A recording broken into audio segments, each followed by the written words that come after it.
Welcome to my channel. అప్పుని kidnap చేసిన అనామిక, ఊహించని షాక్ ఇచ్చిన కావ్య రాజ్. అసలు ఇదంతా ఎలా జరిగిందో తెలుసుకోవాలి అంటే ఈ వీడియోను చివరి వరకు స్కిప్ చేయకుండా చూసేయండి.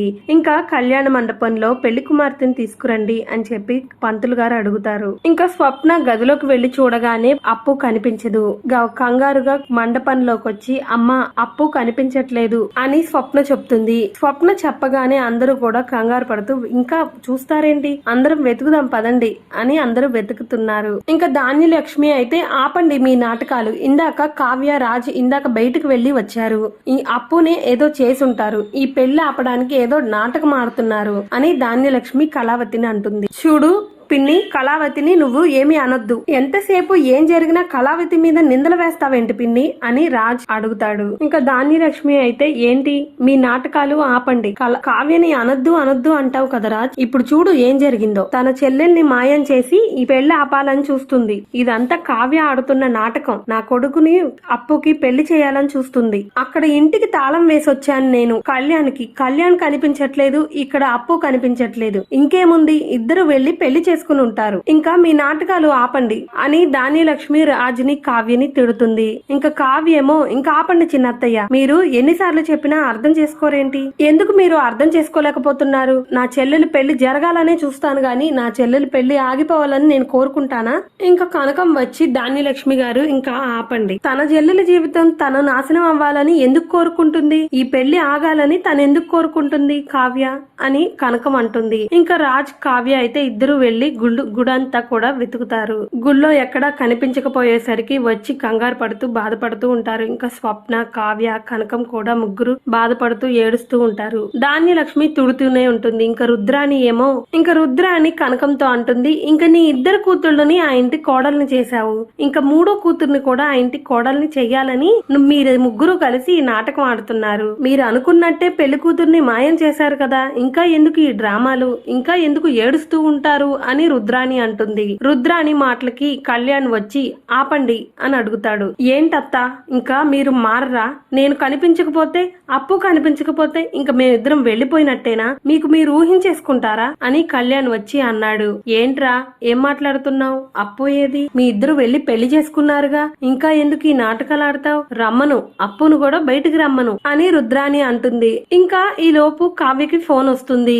అనామిక ఫోన్ చేస్తుంది. ఏంటి కావ్య, నీ చెల్లెలు కనిపించట్లేదా, నీ చెల్లెలు పెళ్లి ఆగిపోయిందా, నీ చెల్లెలు నా దగ్గరుంటే అక్కడ పెళ్లి ఎలా జరుగుతుంది, చూడు కావ్య నీ చెల్లెలు మీద వేసిన నిందని నేను నిజం చెయ్యాలి, అందుకే నీ చెల్లెల్ని కిడ్నాప్ చేయించాను. ఒక్కసారిగా అందరూ కూడా షాక్ అవుతారు. స్పీకర్ ఆన్ చేసి మాట్లాడుతుంది కావ్య. చూడండి చిన్నత్తయ్య, ఇప్పుడేమంటారు, ఇప్పుడు కూడా మీ మాటలన్నీ నిజమని నమ్మాలా. ఒక్కసారిగా అందరూ కూడా కంగారు పడుతూ షాక్ అవుతారు. అనామిక ఇలా చేసిందా అని ధాన్యలక్ష్మి తనలో తనే ఆలోచించుకుంటూ ఉంటుంది. ఇదేంటి, ఈ అనామిక ఉన్న చోట ఉండదు, అప్పుడు నా కొడుకు జీవితాన్ని ఇచ్చేసింది, ఇప్పుడేమో అప్పుని కిడ్నాప్ చేసి మళ్ళీ నా కొడుకు జోలికి వచ్చేలా చేస్తున్నారు వీళ్ళందరూ, నేనేమో అప్పుకి కళ్యాణ్కి పెళ్లి జరగకుండా ఆపాలని చూస్తుంటే ఈ అనామిక ఒకటి అప్పుని కిడ్నాప్ చేసి ఇప్పుడు నా ప్రాణానికి తీసుకొచ్చింది, ఇప్పుడు ఏం జరుగుతుందో ఏంటో అని ధాన్యలక్ష్మి తనలో తనే అనుకుంటుంది.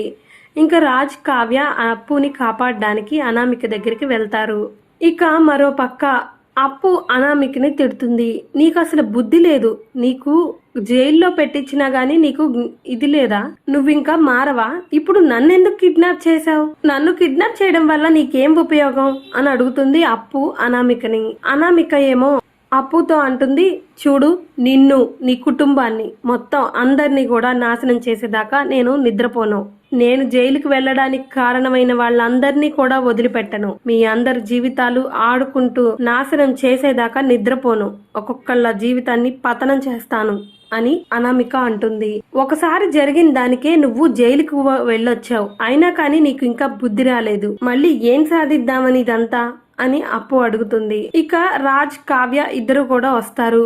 ఇంకా రాజ్ ఏమో రౌడీల్ని ఫైట్ చేసుకుంటూ అప్పుని విడిపిస్తారు. ఇంకా అనామికని రాజ్ కావ్య ఇద్దరు కూడా తిడుతూ ఉంటారు. అసలు నీకు బుద్ధి జ్ఞానం ఏమన్నా ఉందా, తమ్ముడు జీవితాన్ని జోలికొచ్చావు, ఇప్పుడు ఇంకా ఏం సాధిద్దామని, అప్పు మీద ఉన్న నిందని నిజం చెయ్యాలని అని అనామిక అంటుంది రాజ్తో. ఇంకా రాజ్ ఏమో నీకు జైలుకి పంపించినా బుద్ధి రాలేదు. ఈసారి నీకు ఉరి శిక్ష పడేలా చేస్తా. ఇప్పుడు 15 రోజులు శిక్ష పడింది, ఇంక జీవితాంతం శిక్ష పడుతుంది.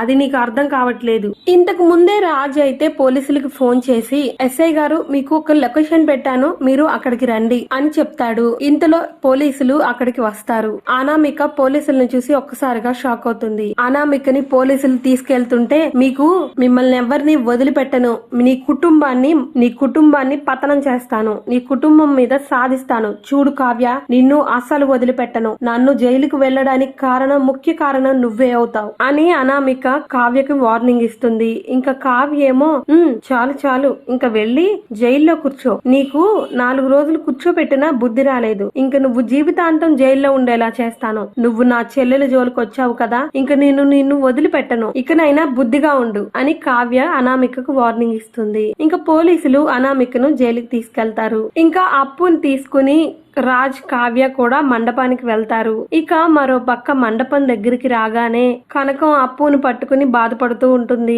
ఇంకా స్వప్న, అప్పు, కావ్య, కనకం కూడా చాలా బాధపడుతూ ఉంటారు. కృష్ణమూర్తి ఏడుస్తూ ఉంటాడు. అప్పుని పట్టుకుని కనకం ఏడుస్తూ ఉంటే ఇంకా కళ్యాణ్ ముందుకు వచ్చి, అప్పు నీకేం అభ్యంతరం లేకపోతే నేను నిన్ను పెళ్లి చేసుకుంటాను, పెళ్లి కొడుకు వాళ్ళు వెళ్లిపోయారని మీరేం బాధపడొద్దు అని అడుగుతాడు కళ్యాణ్. ఇంకా కనకం ఏమో, వద్దు బాబు వద్దు, ఇప్పటి వరకు మీరు అన్న మాటలు, మీ అమ్మ అన్న మాటలు చాలు, మాకు ఈ అవమానాలు చాలు, మా బతుకులేదో మేం బతుకుతాం, మమ్మల్ని వదిలేయండి అని కనకం కళ్యాణ్ తో అంటుంది. ఇంకా చాలు ఆపండి అని రాజు ముందుకు వచ్చి, అసలు మీకు బుద్ధి ఉందా, అసలు ఎవరి జీవితాలు వాళ్ళ గురించి ఆలోచించుకుంటున్నారు గాని కళ్యాణ్ మనసులో అప్పు ఉంది, అప్పు మనసులో కళ్యాణ్ ఉన్నాడు, వాళ్ళిద్దరిని కలుపుదామన్న ఆలోచన ఏమన్నా ఉందా మీకు?